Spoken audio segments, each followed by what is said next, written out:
I want to welcome everyone to tonight's webinar from the Paterson Museum Foundation. My name is Glenn Corbett. I'm the president of the Paterson Museum Foundation. We're a 501c3 that helps out the museum itself through things like this, educational programs. We assist the museum in acquisition of new artifacts. We've bought display cases for the museum, help with different variety of exhibits and things. So we're sort of a multi-tasked group here to sort of help the museum with whatever it would like to do going forward. And so I want to welcome you all tonight. This is part of, again, a much larger series of webinars. We actually have a parallel series with Passaic County historian Ed Smike. Some of you may have been on one of his programs. His program is called The Story Behind the Stories, Chats with Passaic County historian Ed Smike. So we've got one that's going to be posted very soon. He just did a few weeks ago. He did with former Mayor Pat Kramer. That's going to be coming up on the YouTube page for the Paterson Museum, and as well as links in Facebook, where most of you probably saw what we were doing here with this.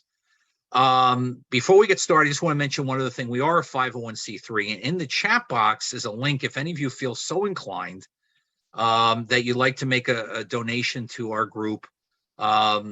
Please do. There's a link to our PayPal account, and every dollar that goes in there goes to something we do for the museum itself. So it could find its way into photograph digitization that we've been doing too. Some of you saw on our Facebook page. I think just about all the glass negatives in the museum now will have been digitized when we get done with our last grouping that we're coming up with, and we've got some exciting plans for that as well. So a lot of cool stuff going on, and so money coming into us helps us do that. So without further ado, I want to introduce someone that doesn't need an introduction, right? We all know him, and I think that's why we've got a very big turnout tonight, because they all know and expect that director, Giacomo DeStefano, will have an incredible tale for us about the history of silk as the queen of fabrics, basically. And of course, we know that Paterson itself is, in fact, been known for many years as the Silk City. So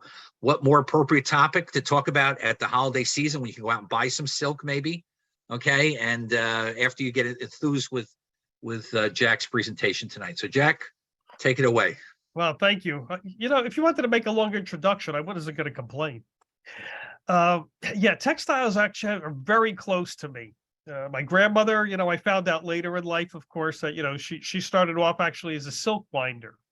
I grew up in Paterson on Chestnut Street, and right across the street from us, within a block was the largest works around, at least when I was a child, was the Boris Kroll Works and the former Reinhardt Mills on 21st Ave bound by State and Gray Street. And of course, in the summer, when it was warm, all the windows would be up and you could really hear the sound of the looms clattering. And, when I would walk past the mill, I used to love sticking my head in there and watching the machinery, especially the Jacquard looms and the arms going up and down. But I remember how the sound emitting from that window was like a rush. And you really, it was really hard to just put your head in there and look, because, it was like you were being drowned out.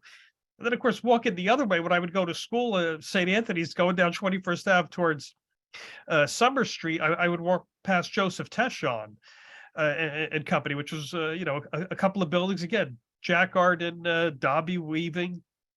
Although I never saw inside there, but you could hear the sounds emitting. And, I got to say, growing up and even as a young adult, I never thought that one day these mills would be silent, let alone that I would find myself in a position after being hired by the museum that I would be going to these very same mills and looking for remnants and textile machinery and parts and some fabrics that, to preserve this way of life that many of us knew. Again, we were called the Silk City. So as the director over the last years, my main goal was to get one of every piece of machinery you'd find in a typical weaving mill and make sure it was operational. We may not run our textile machinery all the time, but it's ready to go. And with that, I'm going to give you a presentation, this is a new presentation for you on the silk manufacturing. I'll give you a little history in general, and then I'll be ready for questions and answers after. Just get this up.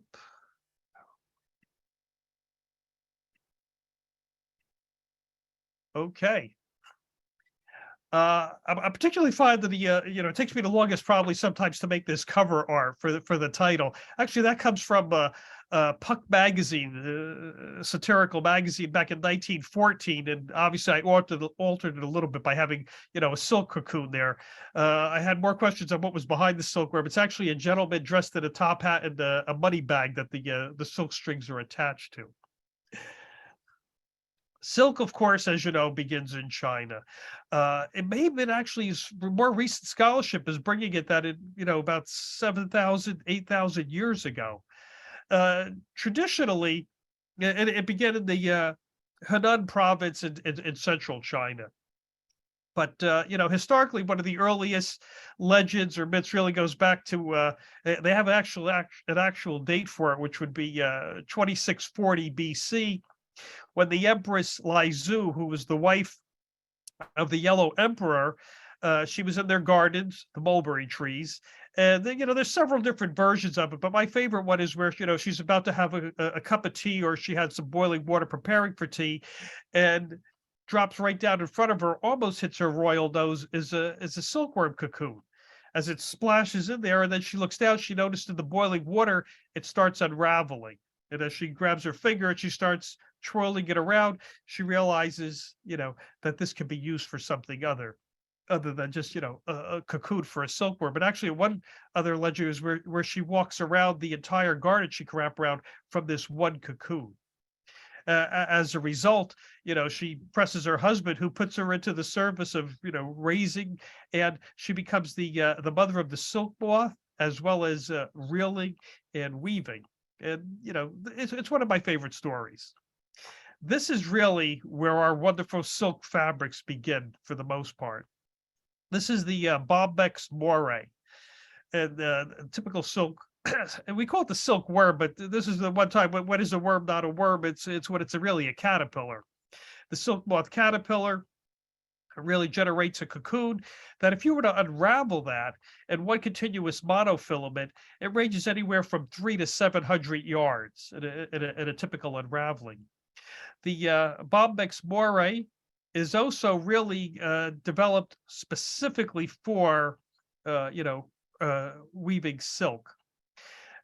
Thousands of years of domestication has made this moth completely dependent on human intervention to save them. Obviously, being white, they have no camouflage. The wings that you see on their body are not able for flight.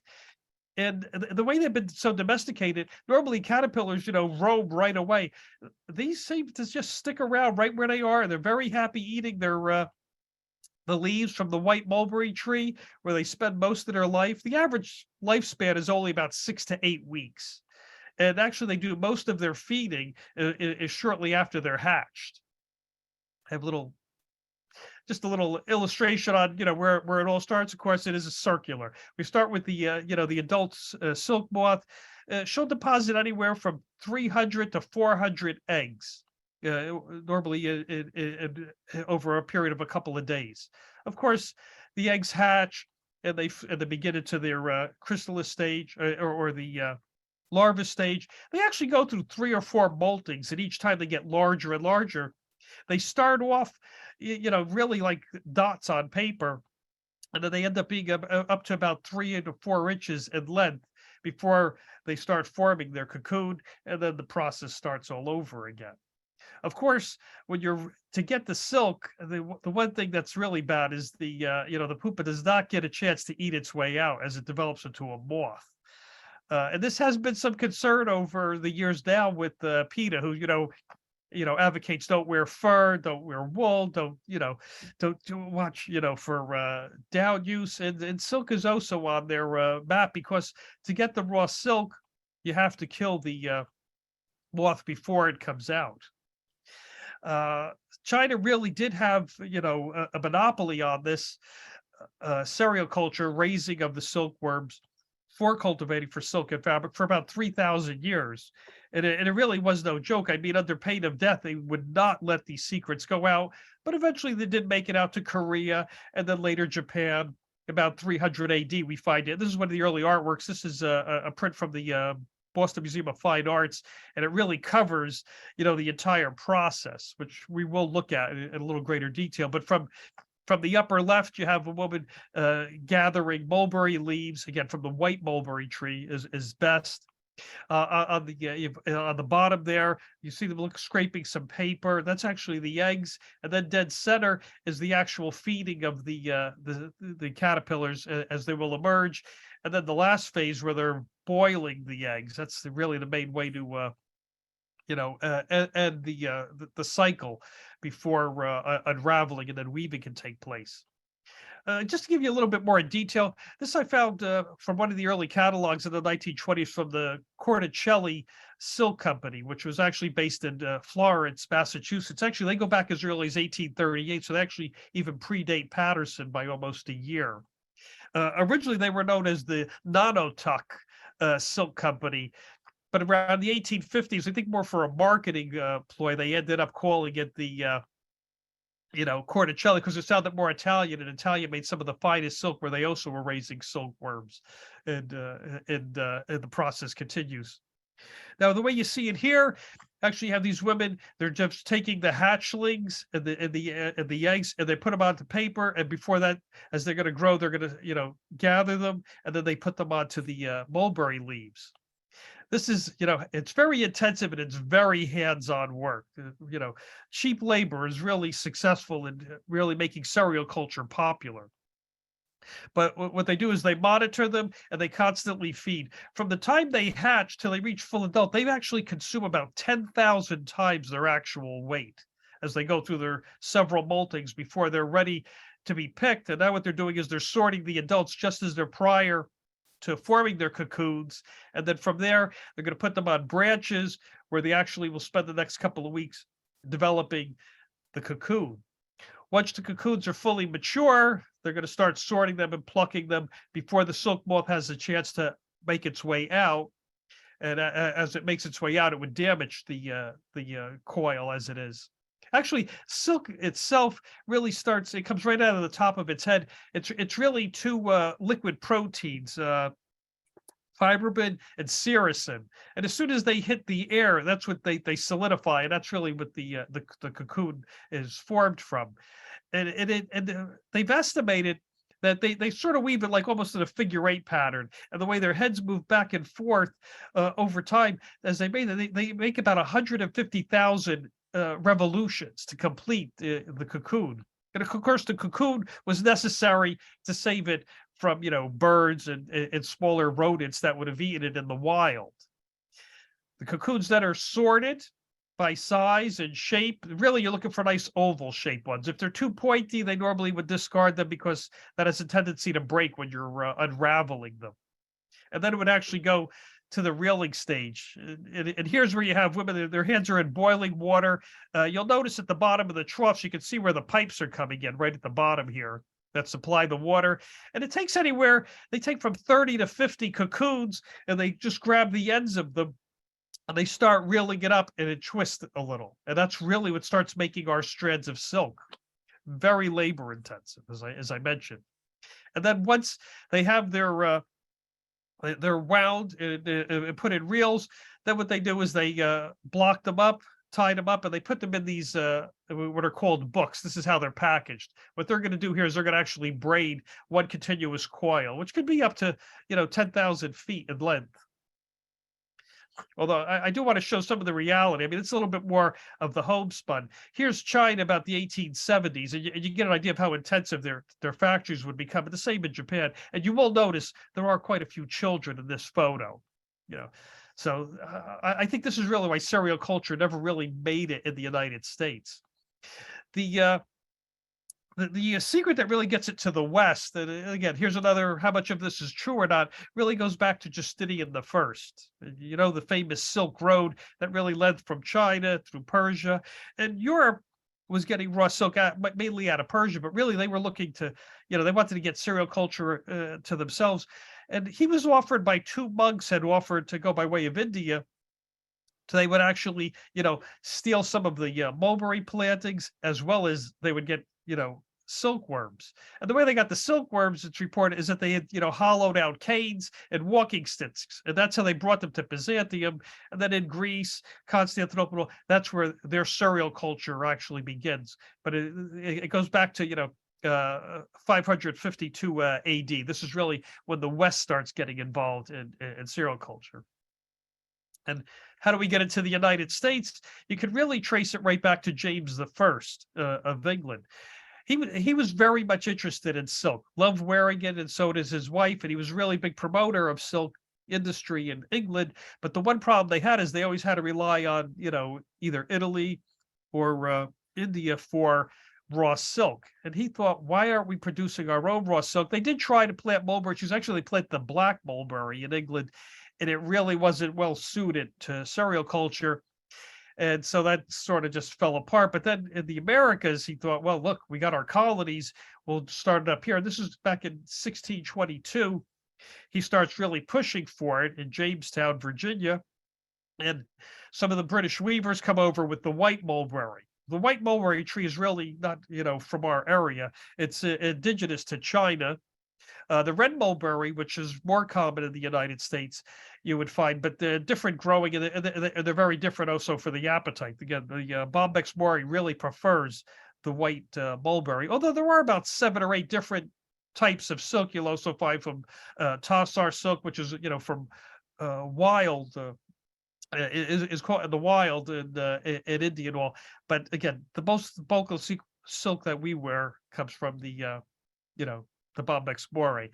So anyway, 1622, he starts, pushing for this, and he even sends a manual down and the seeds. And, and to be honest, cereal culture really doesn't take off. I mean, there's some more successes in Georgia, and some royalty did have some fabrics woven from U.S. silk. And in Virginia, James the First had an outfit, but it didn't really take off. I think more not so much because of the climate, because we have no problem raising the white mulberry, and actually it does quite well in the open, where the red mulberry needs more inside, closer to a tree line and shade. But the white mulberry is actually pretty invasive. It finally gets to New Jersey around 1771. We do have some mulberry, but of course everything gets interrupted with the Revolutionary War. After that's over, we do look at cereal culture in the 1790s in New Jersey. Blight settles. I mean, we have some issues, but more importantly, I think it's just too labor intensive. Cereal culture craze really took over America up through about the 1830s to the early 1840s. That you could make money by raising the mulberry trees and the silkworms. Again, it was the silkworms that really weren't too adaptive to most of our climates. As for the mulberry tree, you could find them in almost all 50 states today, which is a remnant of it as far as Canada. Now, the manufacturing process, of course, let's get us to Paterson. This is going to be my first presentation where I have not used an image of the Great Falls, because I know you all know it so well. Paterson does celebrate itself as the first planned manufacturing center, and one of the very first industries that began here in the United States, of course, was our cotton production. Actually, the first mill's in 1793. It's called the Bull Mill because it's oxen power, before we were actually powered by the raceways. This image of Paterson from 1834, the original one you'll find in the New York Library by Thomas Willis, my favorite, looking from Garrett Mountain, looking into the village of Paterson. Of course, as I said, our textile factories were up and running as early as really big time. We're going to start from the 1820s and 30s. The mill dead center is actually they would call it the gun mill. This image is the mid 1830s, overlooking part of the you can see the Passaic River right there. And again, as I mentioned, Paterson really was a cotton town, so we're a textile town. Our largest products, really, you notice the building, that circle there, we're going to come back to that. That's the gun mill. This is Paterson 1844. Again, you can see as a typical industrial town, all our factories needed the original water power. That's why they're on the banks of the Passaic River that you see in the foreground. And of course, that lovely mountain in the back is Garrett Mountain. And as I mentioned, really, as cotton spinning was so important, I can't find any images really of in Paterson, but they do talk about the cotton canvas that was manufactured by John Colt. In the 1830s, one of our biggest products was exported to the United States Navy because he developed a special type of canvas duck that was mildew resistant. Although I do like, you can see from the Paterson bag, what they were using for its iconography on the money is spinning cotton, the cotton jetty. So just to give you an idea, we're a textile town. So the groundwork is really laid out for, silk to come here. One aside on its history that I have seen written more than once is, the famous America's Cup that every 4 years or so, someone will challenge for it. Well, the original America that won the race at the Isle of Wight in England was the America from 1851, and the sails on that schooner were woven right here in Paterson. So, I just want you to know that. Now, probably my favorite image of the city overall is the 1850s view from the Manchester side, looking across the river. The building on the right, you should be very familiar now with the bell tower. This is the Colt gun mill that was really known as the Patton Arms Manufacturing Company.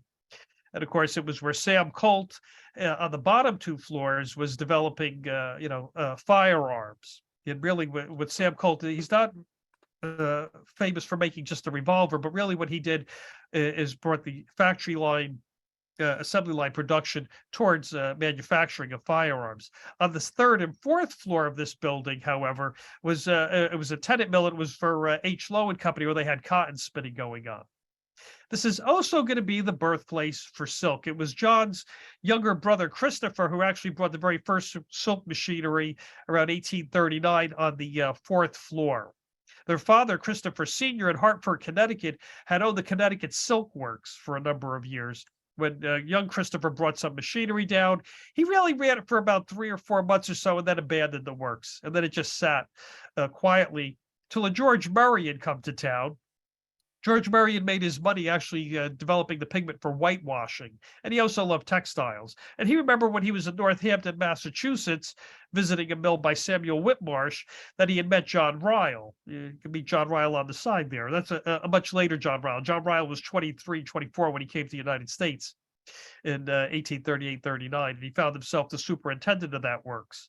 He was really sent here by his brothers Reuben and Williams in Macclesfield, England, who owned extensive mills, and he was really supposed to set up in New York finished products, which he would sell. But he sort of got interrupted there, and he was called over from New York to look at the works, and he said, yeah, I can get this running. And the very first successful spinning of silk onto bobbins took place here somewhere in the winter, spring 1839, 1840. And really, the beginning products, isn't broadcloth, but it's sewing threads. Silk is the strongest. The strength of a single strand of silk based on weight is stronger than steel. And normally, this is what you would use sewing silks, of course, to bind all clothing, upholstery, etc. So for the first dozen years or so, he has no competition. But this is our main product. And this, of course, would come in handy much later with Elijah Howard with the development of the sewing machine. And he needed a package where silk could unravel beautifully without snapping. And John's silk reels were perfect for that. And these would go coast to coast, by the way. Although there is one mention of some broadcloth in 1853 in New York, at the Crystal Palace, where they were having one of the world's fairs, there was a silk flag that was woven. As you can see, it was 20 by 30 feet, and it's the first silk flag woven on American looms that ever took place. John did this really as a specialty item. The building where it stands today would be Bryant Park, essentially. And it was there for a number of years. And I think these Royal Fairs must have been, really amazing. And of course, Paterson products would always shine. This isn't that World's Fair, but this gives you an idea. Here's the Phoenix Silk Manufacturing Company, and of course, they're showing their Jacquard looms. And one of the things they would get there, you can see this was a little bit later from the 1884, you have the commemorative ribbon, which Paterson's really pretty famous for manufacturing. And they would weave these right at the site to show you some of the products that we can make. And we also had these kind of fairs, I should say, also at the Paterson Armory, the Paterson Industrial Exhibition and Fashion Show, really focused on made in America. And of course, made in Paterson was, it made it second to none for us. Just again, we were really top. So I don't know how to explain it any other way. I just love it. But all right, we get back to silk. Raw silk it was just deemed easier to get it here. And really, our silk industry really takes really off after 1861, when some protective tariffs are established that raw silk coming from the Orient, primarily from China and Japan, and more from Japan because Japan had industrialized and really moved the manufacturing and exportation of it. They really surpassed China, even though China was the principal grower originally. Anyway, they would send them, the bales of silk by way of steamer. I just want to show you some of the chop tickets. They call these chop tickets. These are the different filigree houses or sericulture and the houses that actually sent us the raw silk.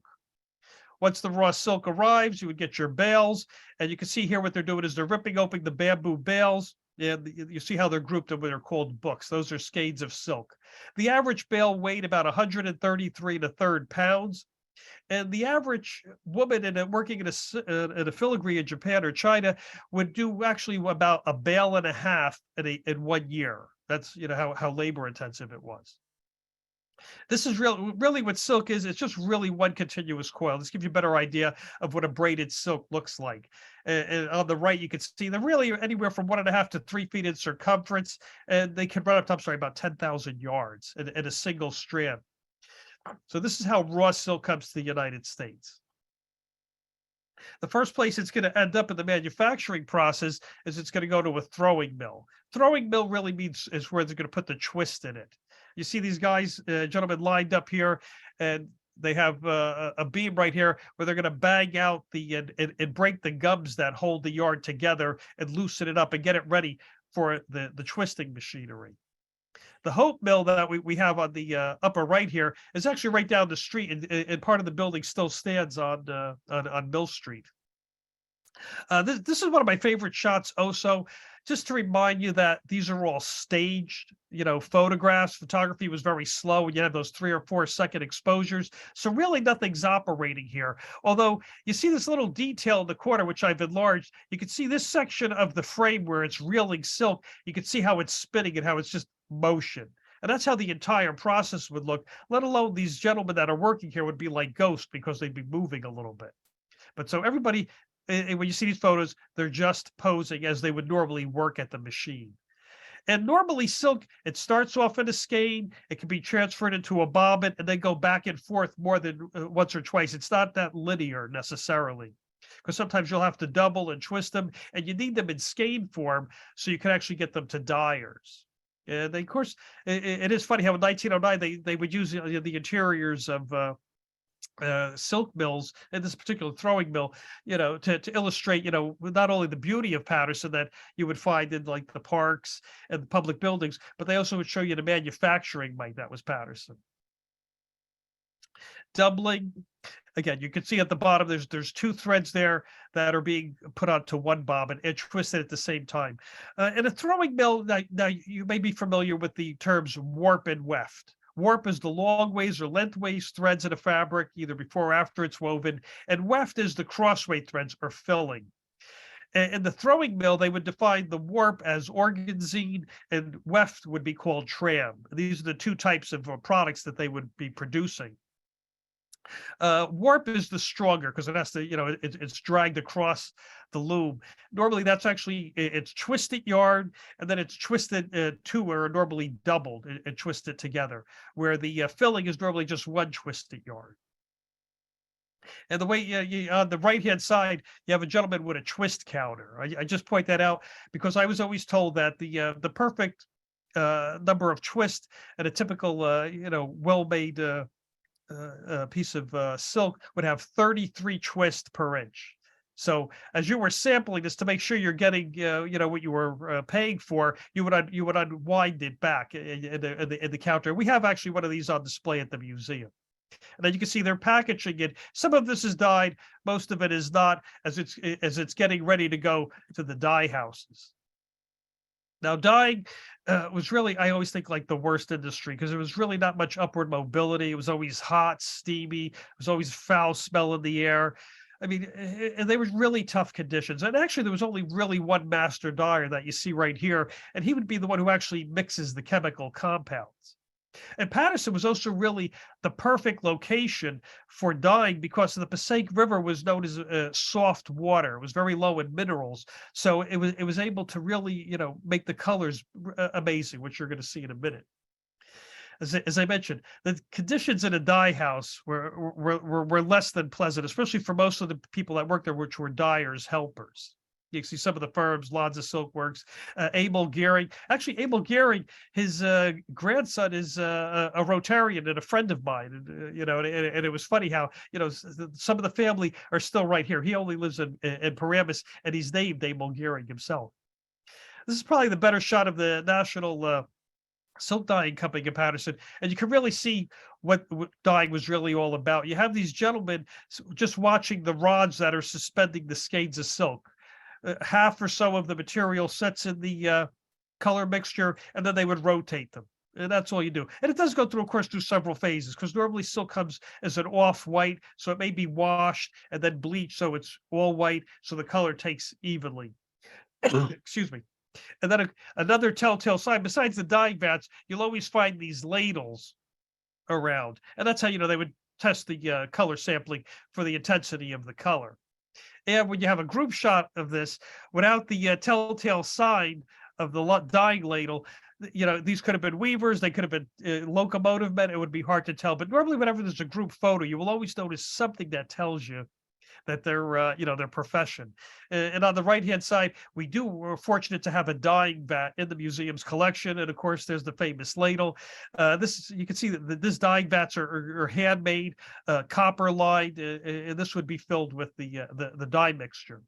And I have one of the shipping trunks from the, and right behind it, I didn't realize that at first, from the Reliance Dye Company.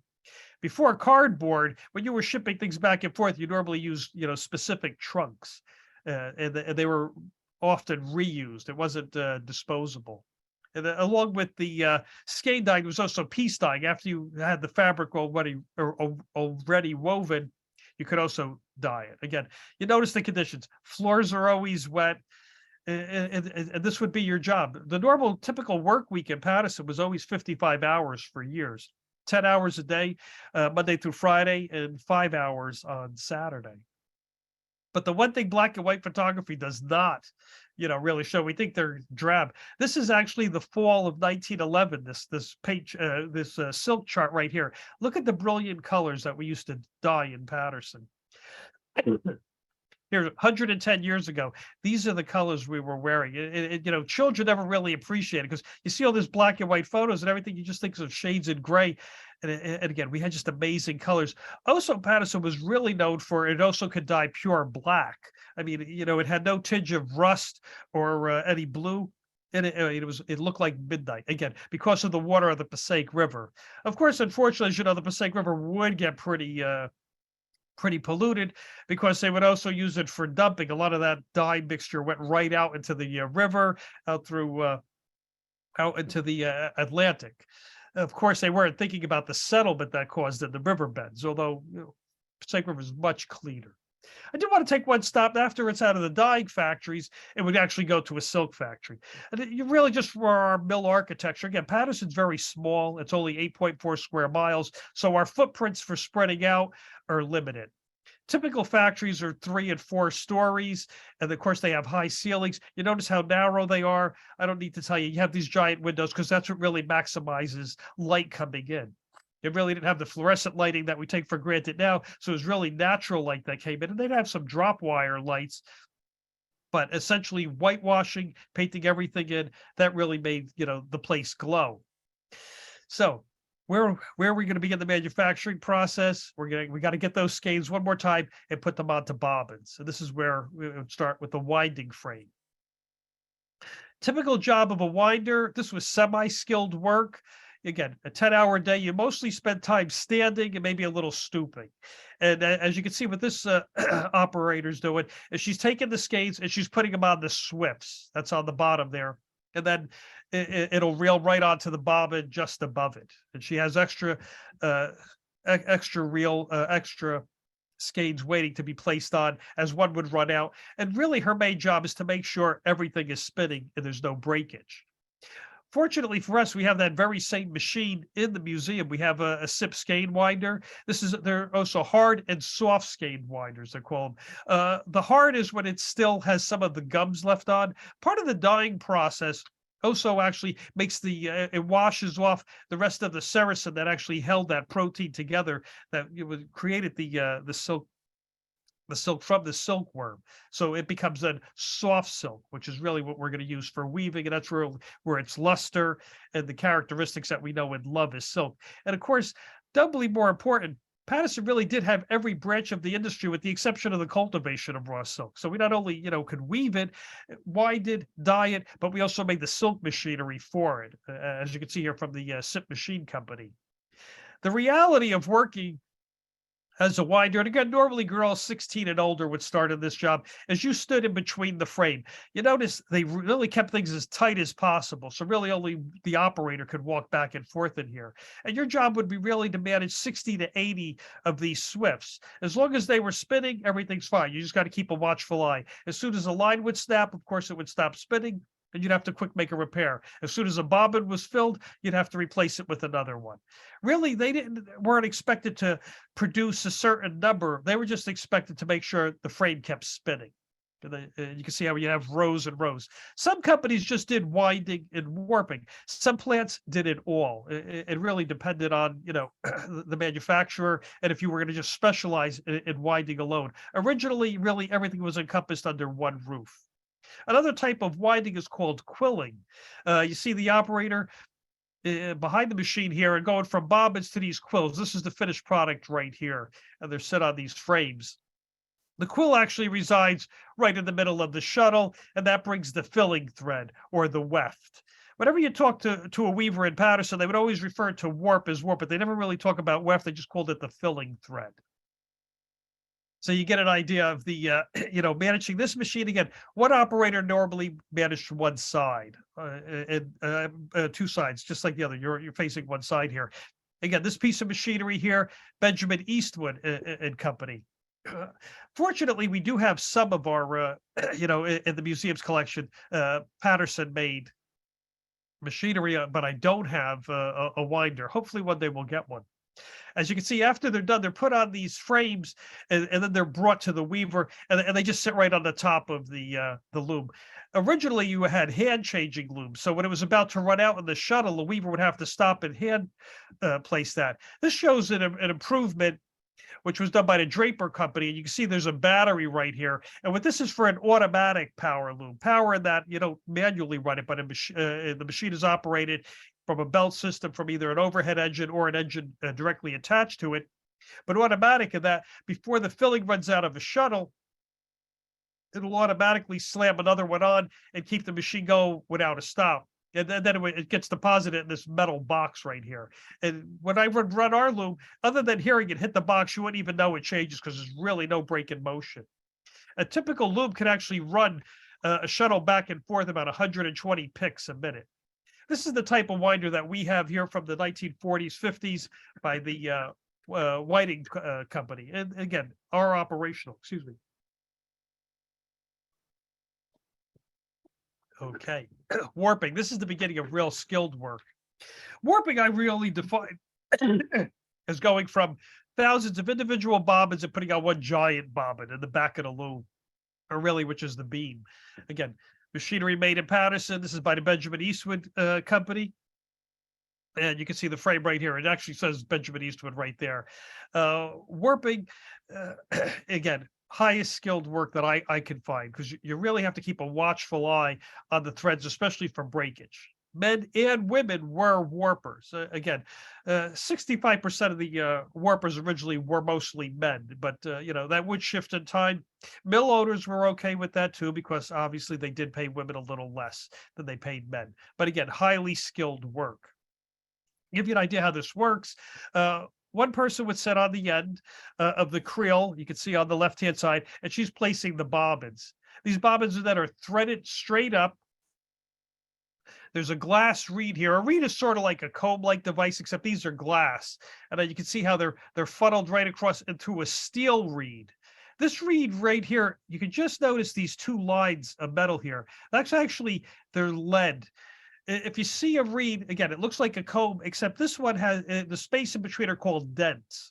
Every other one of these has a piece of lead that would block it. So if you were to try to lift this yard up, it would form a shed. It would split it in half. And that's necessary because you do have to keep this yard in sequential order. 1, 2, 3, 4, 5, 6. The loom that we run has 4,602 ends, and you need to have the crosses, they would call it.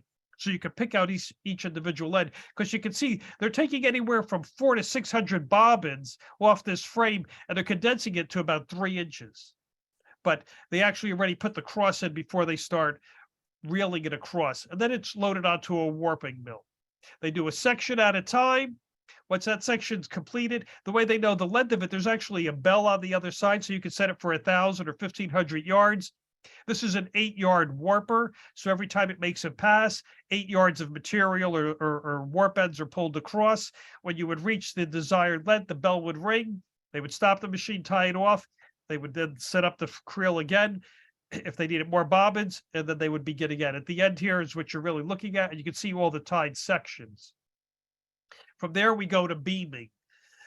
Here's one. It's just in the back of the warper on the opposite side, and you pull all those sections. Actually, if you can see a beam, it has a series of hooks that you would tie. Here's the end of it. So we're doing this kind of in reverse. Here's the end. Each one of these represents one section that was tied out at a time. There's this also at the beginning, of course, and that's what's on this beam, and then it pulls it off in one sheet.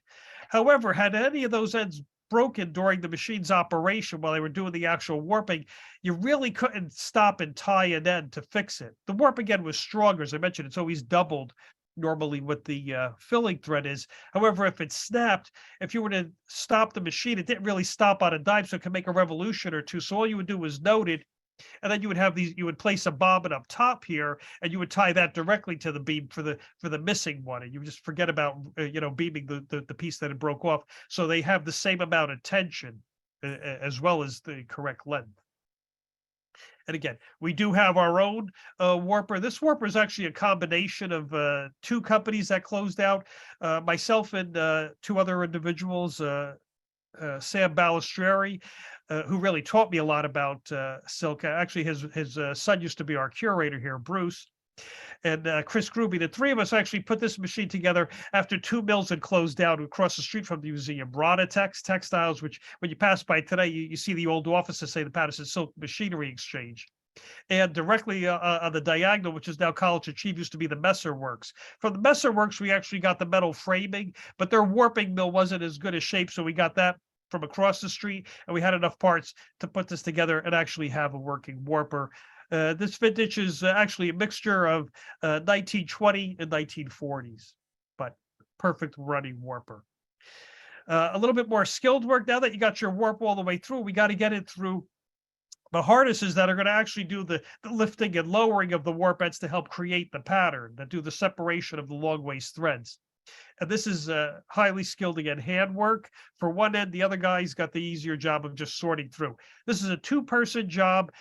You can just barely see there's a person behind here, and they would have the plan that tells which string has to go through which harness. You can see we have a series of harnesses here. You could actually have up to 25 harnesses with heddles in each frame. The gentleman on this side is actually just sorting the next one. And notice how his hand is here. And it actually, this is towards the end of filling it, but the way his hand is, you see the 2 separate threads. By twisting your hand to the right or the left would pick the next one off. So you didn't have to figure out how to get, the next individual out. It's just a way, by having that cross. Again, I know it's a little hard to see here, but the yarn is separated and rebanked by these beams here. You can see where it makes this kind of X pattern. So when you hold them in your hand, separated, by twisting, the next available one comes off. And the gentleman on the inside actually inserts a hook through the mail or the eyelet inside the heddle, right in the center. There's an opening, and he passes that through, and he puts the corresponding end in. And again, you can't make a mistake here, otherwise, of course, your product's not going to weave.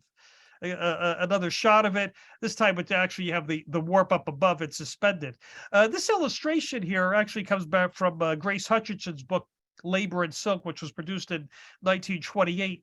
And for the illustrations, there's several in the book. She had someone sent who actually was drawing, people that were actually working in the mills of Paterson. And I'd say it's really fairly accurate when you look at the photo compared to the sketch, right on the money. And then the highest skills really would be twister. Actually, the two highest paid positions in a mill would be the loom fixer, essentially the mechanic who kept everything running, and twister. A good twister could tie about 1,000 knots an hour. They were really, like I said, the creme de la creme when it came to textiles. Here you see two different processes. This is really the bridging period. The photos that you see here, really, most of these are from 1936, 37, part of the WPA study on mills. And many of these photos were taken by Lewis Hines. He's one of the muckrakers from the, early 1900s. He did a lot of the child labor photos, especially in Pennsylvania and down south. There's always that famous shot of a boy on a frame barefoot. So actually, he did make it to Paterson about 20 some odd years later and documents the workers. Here you can see the old and new. As I say old, as you have the gentleman on the left, he's tying everything by hand. The one on the right is using a newer knotting machine.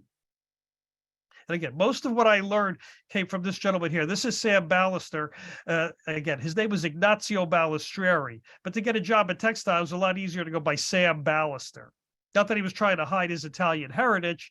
It just worked out better. And actually, he did donate the knotting machine that you see here. Actually, in the photo here on the left, he was actually a volunteer for us. He would later become one of my main museum attendants, but he volunteered and he was tying in the warp for our Jacquard loom at the time. And Sam also helped select much of the machinery, what he thought was typical. Some things he would pass on, saying, no, you never see that. So he really made sure what we have, is very accurate. So, we're greatly indebted to Sam. Once you have everything entered through the reed, through the harnesses, now it's time to load her into the loom. And that's what these gentlemen are here. And then again, you're hanging everything in. Here's the long waist threads coming off the warp beam. You have your harnesses with your heddles, and all the weaving takes place in the front. The only part that's missing on these is the drop wires. You see right here, this little bank, and I took a detail of our loom. This is one of the stop motions. Prior to 1913 or so, you really didn't find too many looms with a stop motion, which meant the weaver had to make sure none of the strings broke, because if a piece of string broke, you would produce an error like a railroad track, and you'd have to stop it and backpick it. As long as these are working properly, and again, that's where the loom fixer earned his money, there's slight electrical circuit current that runs through here, that if a drop wire breaks and makes contact, it cuts the loom out automatically. Now with warp, whenever you go to a mill, I didn't realize they'd always be hanging warp ends here. And I always thought it was just because they were showing the color. I had no idea really what it was about until I figured it out. When I saw when an end breaks, there's no slack. So if this snaps, there's no way to tie them together. So you would yank off an extra piece of warp, and you would tie the two ends together. You would tie a weaver's knot, which was normally tied only with one hand. It was a flat knot, and then it could be pulled through. And you had, of course, tie it tight enough. It's almost like a slip knot, because you have to make the tension right, because you have to get this drop wire again off the machine. If you wanted to break one of your fellow workers' chops as you were walking by his loom, you could just actually push those down for a split second. It would cut the loom out. You would drive him nuts, because he would look to see if there was a broken piece. They did do this every now and then. But again, with over 4,000 to 10,000 pieces of yarn, if something breaks, you really have to sometimes look underneath it to see where the one for the low-hanging fruit, so to speak. And then, of course, this is all ready for weaving. This is where the real noise in a factory would come in. And really, I love these shots because these show what weavers really look like. Most of this, again, we're taken for journalistic review. I'll mention that in a second. Notice these looms here. This is where it really focused on the two loom system, that you're going to work the loom in front of you and behind you. And notice there's no drop wires in these looms, which means these did not have stop motion. So if a piece of yarn broke, you had to be on top of your game. And these are also not automatic changing looms.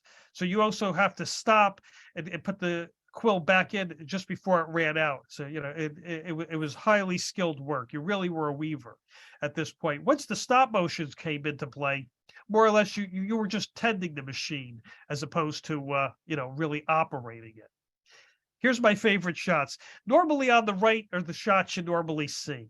And we, and these are the bulk of our photos initially from the mills, because the mill owner would pay somebody. You didn't walk in with a camera, of course. That would almost be like industrial espionage. But again, photography was slow. This is the mill loader, because normally you always hear comments, look how nicely they dress when they went to work. Yeah, he went to work dressed like that, but he was either the owner, the supervisor, he was in the office. Nobody had shine shoes and that pinstripe suit. He is using a weaver's apron, but that's about it. You look at the guy on the left, now that's a weaver. And you can see how these looms are built and how close you stood watching both sides. One thing also about looms, these looms were assembled on site. They didn't come complete. I mean, they came in pieces, and it was built. And you'll notice the shedding mechanism, which actually lifts and lowers the harnesses, is on this side, and you have one on this side. Normally, if they were just off the mill, it would be on this side. On the back side, it would be over here. You follow me if you were to, like, turn the machine around. But this mill has them set up because this is where it's wider. Again, they fit as much machinery as you could on a floor. So when you have to change the pattern on the bottom of this, if you can see where I'm circling here, there's actually a dobby chain, which is a wood bar with metal pegs. And that flips up the levers that tell which harness to go up. So if you wanted to change them, it's easier to work on this side than in between the two looms, where there's just enough room where you could pass, and that's it. Again, the reality of working, in a factory. And the main job, once you have stop motions, again, as you can see in front of his hands, you see those little raised drop wires, and then broke. So he's reaching over and he's trying to repair it from that way. Probably a little bit more for the photo doing it that way. Normally you would be on the other side. And I mentioned normally a weaver's knot is tied with one hand because it's such a delicate small knot. The loom that we have in the museum that's running, and we have a C4 cotton loom by Crompton and Knowles. I've not been able to get my hands on a Paterson loom. I think about the 1930s or 40s are pretty much phased out. Crompton Knowles from Worcester, Mass. Really produced quite a few looms, which you would find throughout Paterson. Even though this is a cotton loom, you could run silk on it as well. But again, Benjamin Eastwood and a few other firms, they all did build looms in Paterson. Unfortunately, again, we have not been able to get our hands on one. In addition to broadcloth, there was also a big industry just in ribbons, whether it was for ribbons clothing or silk ties. This is one of the samples I just picked up to give you an idea of the colors again that people were wearing in the 1930s and 40s. Normally, if you may just concentrate on a ribbon loom, you didn't normally mix ribbons and broadcloth. Anything less than a foot is actually a ribbon loom. And this ribbon loom in particular also runs a different type of shedding mechanism called the Jacquard. You see these neck cords that come down, and of course the Jacquard head up top. This is where you want to weave a complete circle, you need a Jacquard loom. And you get, this one has the overhead shedding mechanism. Jacquard looms go back to Joseph Marie Jacquard, who you see in this woven print from the 1830s. From Lyon, France. Actually, when he invented this in 1804, the weavers, anytime there's an improvement, were worried they're going to be put out of work. As a result, they started breaking up his machines and setting them on fire. And it was actually Napoleon that had intervened and saved him. But by the time he passed away in 1835, there were actually about 35,000 Jacquard looms running in Lyon, France. And I mentioned Lyon, France, because Paterson's nickname, we were the Lyon of the New World. Jacquard weaving actually comes to Paterson about 1872 at Pelgrim and Myers. And just to walk you through this process, because it's a little bit, this is almost a separate industry in and of itself. Of course, you have your designers, and they would sketch out a pattern. This is one of the original patterns we have in our collection that's going to be, woven into a material, a border. Once you get your drawing, it has to go to a point paper design man. And what he does is on graph paper is he decides, the pattern and which of the harness cords are going to be lifted up. And then he punches a set of cards. You see the one on the bottom here. This one card represents just the one lifting of the warp threads for the filling to pass through. And you need as many cards as it's going to take before the pattern will repeat itself. You can see this pattern here actually isn't that complicated. The colors that you see aren't realistic. Normally, the colors you see here are really to help the Jacquard card cutter know which of the key punches to punch. So that really helps them read it, because you can see on the right there's a sample of it. This is actually a very simple pattern, and that it only took 48 cards to manufacture. Some patterns would take several hundred. The pattern that we have in our own museum has 750 cards. Here's another one, the pick and pick. I need my eyeglasses. This is 144 cards to repeat this. Again, this is only a two-tone fabric, but for the Jacquard card cutter, so we could read it, it's been multicolored, so it really stands out which to do. And they call these the piano style card cutters. And as you can see, it looks like a gentleman cutting a set of keys. There's actually 12 key punches that he would operate with his two hands. And to power this and do the punches, it's pedal powered. These were actually designed by John Royal and Sons. John Royal and Sons started in 1855 as a loom repairman, and then he would develop cotton and Jacquard machinery and a few other lines. But actually, John Royal got his start here at the Rogers Locomotive Works as a machinist. This is an overall shot of our Jacquard collection, which includes a card cutter, lacer, repeater, and of course a Jacquard loom. And we have just about one of each product that was made by John Royal and Sons. Again, they started in 1855. They left Paterson in 1970. They no longer do Jacquard machinery. They do more extruding or tubing machinery, but they are still in existence in Oakland, New Jersey to this day. So here's our card cutter. You can see the pedals down below that the operator would use, one to advance the card and one to punch the card. And as you read the pattern up above. The lacer comes into play, and that you have to keep these cards in sequential order. As I mentioned, you have one card for every pass of the filling thread that goes across until it repeats itself. So on the left side of the card cutter, you'd have blank cards. On the right, you do your cut cards. Then they're put into a lacer, and that feeds them in this chute here, and then it just ties them together. And from there, they go to the top of the Jacquard loom. Now, say you had 1,000 card pattern, and the guy cuts 1,000 cards by hand, but it's such a famous pattern, we need 5-6 looms to run it. Well, he's not going to cut 5,000 or 6,000 of the same pattern cards. What you do is this comes to like the Xerox machine of the repeater. Up top, on the back of this section here, you would have your cut cards. They're read at the top of the machine, and blank cards would be fed at the bottom, and it would reproduce the pattern.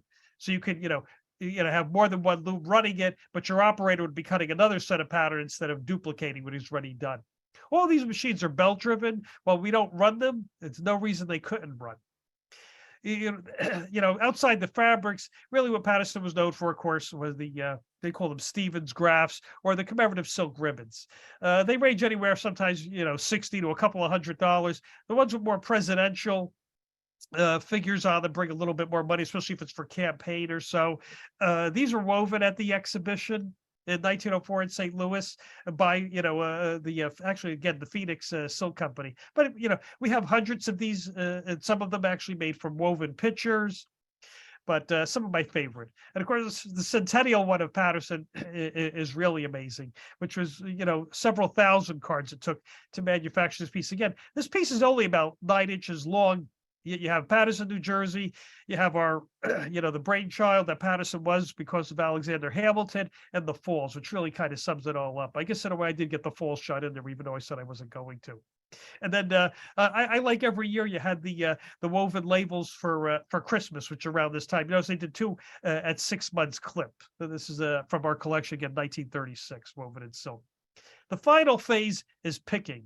Really, picking had no tools, and you just sat down all day, and hopefully you didn't lose your eyesight as you were looking for any, dirty marks, or say, again, where they had to tie a thread in or two. There would be some extraneous silk. You would either, pick it out with the point of this picker and then cut it. That was their main job. Again, 10 hours a day working this frame. From there, once it was all ready to go, we package it up, and it's going to be shipped throughout the United States.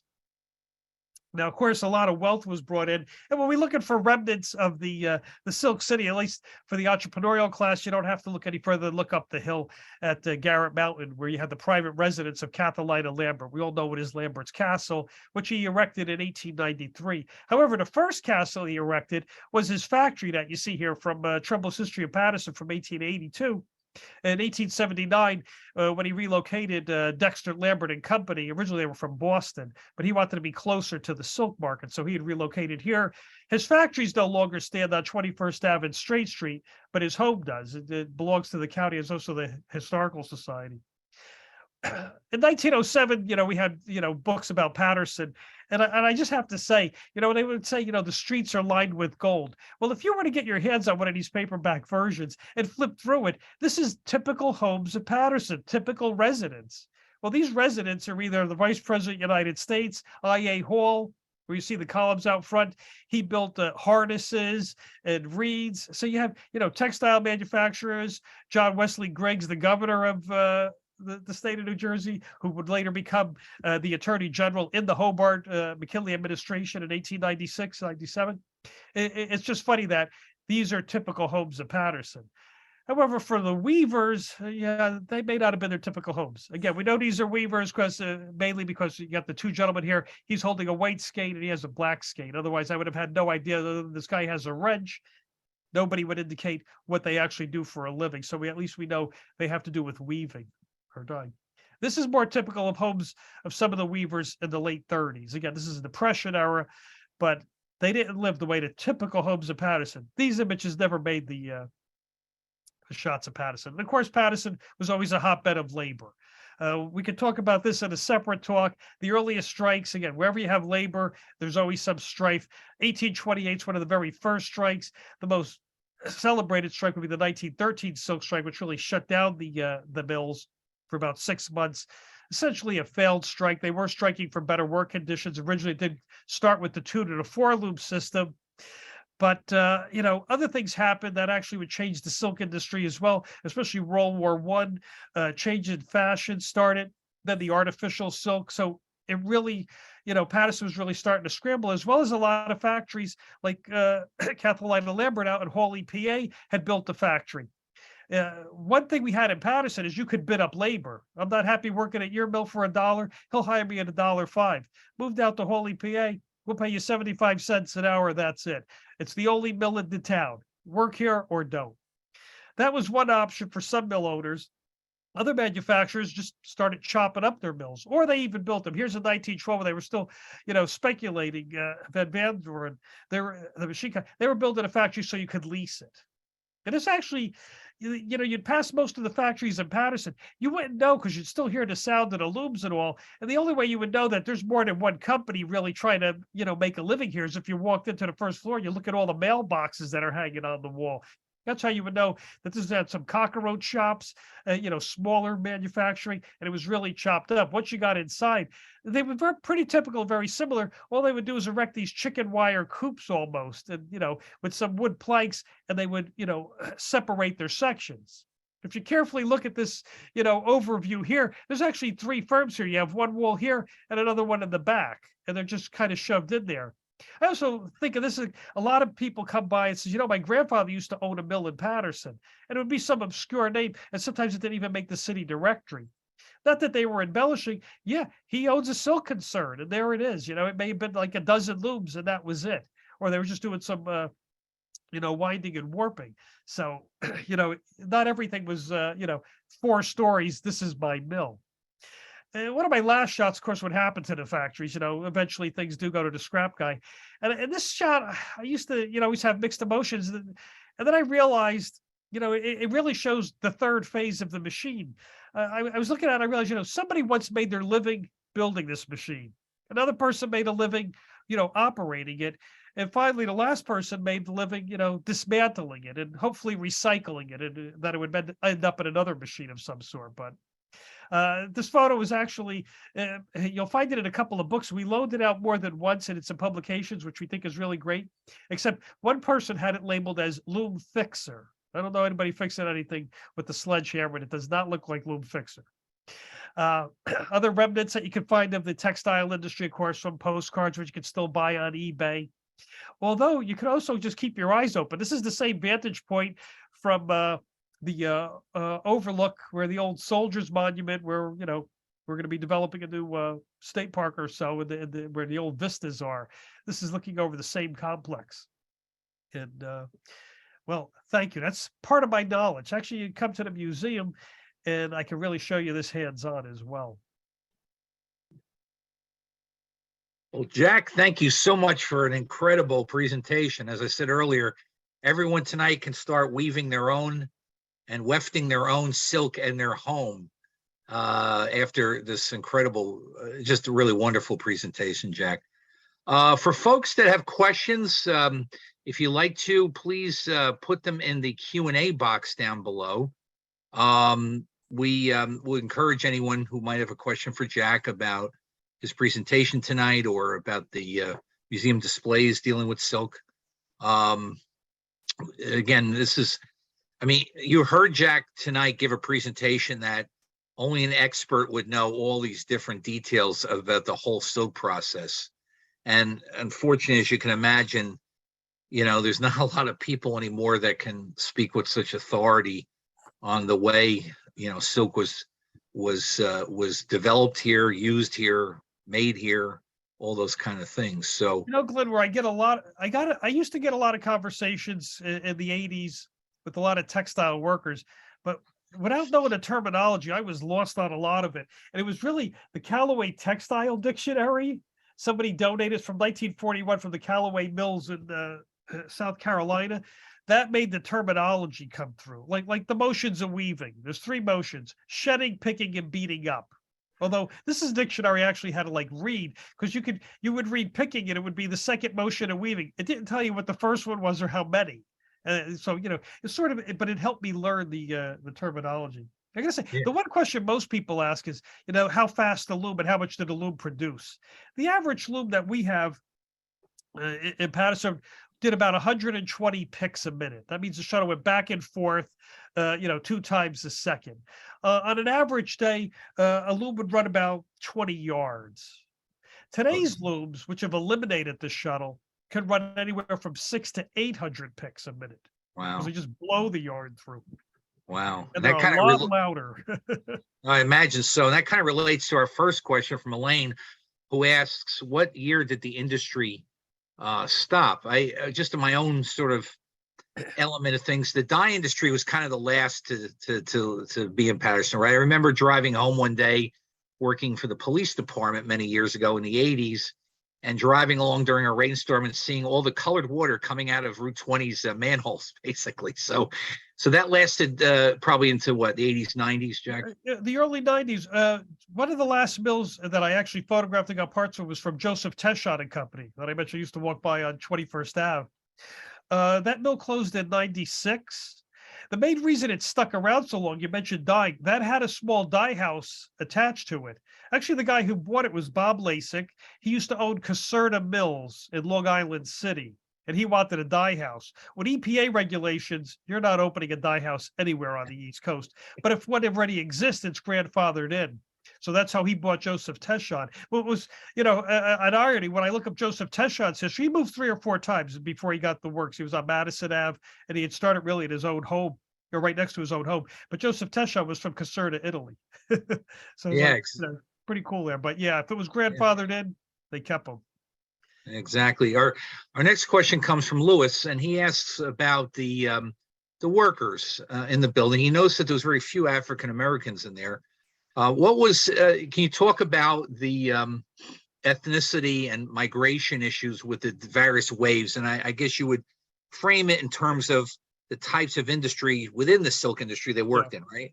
Right. So again, it depends what period you start. If you go from the 1840s and 50s, you mostly have the English, the French, the German. Our immigration in Paterson and our manufacturing really, or worked in the manufacturing, really follows the national scene. In the 1870s, you start getting people from northern Italy who were dyers. The dyers really come from the south in the 1880s, 1890s. You do have some Irish in the 1850s, 60s. They did more of the heavier industries, the machine shops, locomotives.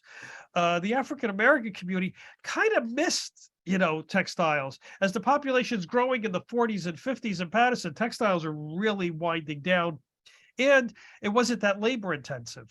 Originally, one man would operate 2 looms. Then you went to 4 looms, 6 looms. Then you could operate 10 looms because they were so efficient. And really, you were just tending the machine. A piece of string broke, you fixed it. And that's if the factories were still existing. So they kind of missed each other as migration. Really, the last couple of factories that you had here, you had more, I saw there were more Puerto Ricans that were working bad. They started coming to Paterson in the 1940s. So, 50s and 60s, they were the main workers in textiles.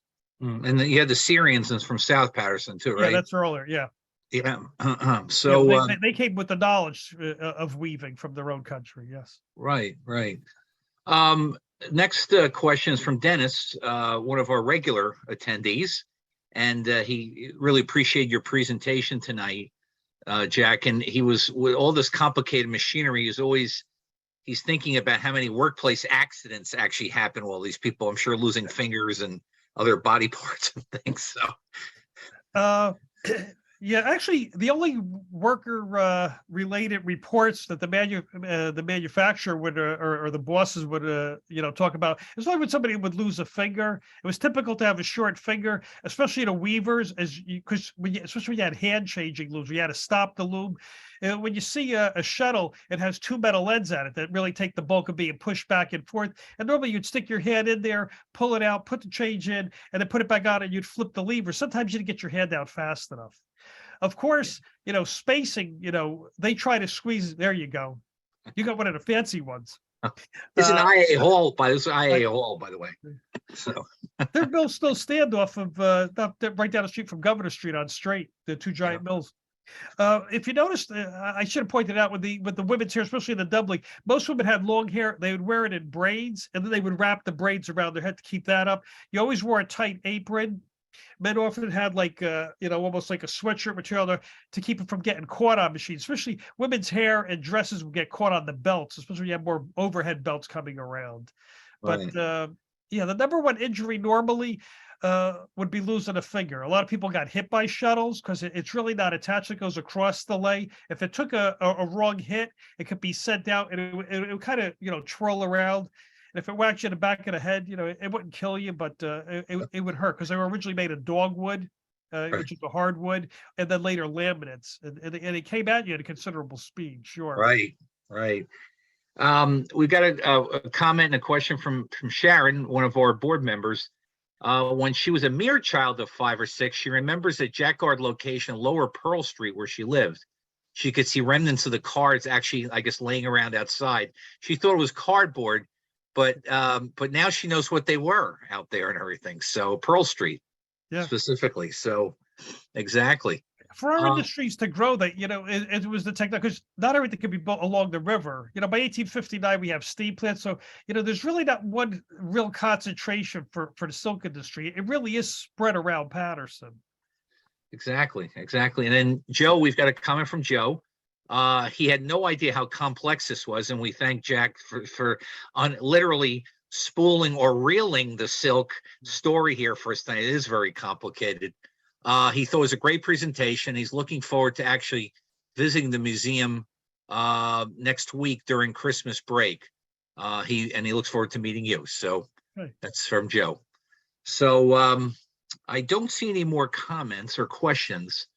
So I want to thank everyone for coming tonight, and particularly Jack for doing an incredible presentation. And again, literally unraveling the silk production. I mean, it was just an incredible story here. So again, since we're wrapping up for tonight, I just want to remind everybody that this will be the last presentation for 2022. In terms of our webinar series, this one, as well as the webinar with Ed Smike, will be going up on YouTube in the next probably couple of weeks. And so you'll see those. And if you have friends who weren't able to come tonight, you can certainly send them the link and they can enjoy the program themselves. So we look forward to seeing all of you in the new year. We wish you all a happy holiday, a set of holidays, and we hope we have a prosperous new year in Paterson and for all of our various pursuits that we have. So Jack, any last comments? No, I just want to thank everyone. Have a healthy and safe holiday, and I look forward to welcome you here. I want to thank you, Glenn, for everything you do as our president of the Paterson Museum Foundation, and of course Dave behind the scenes.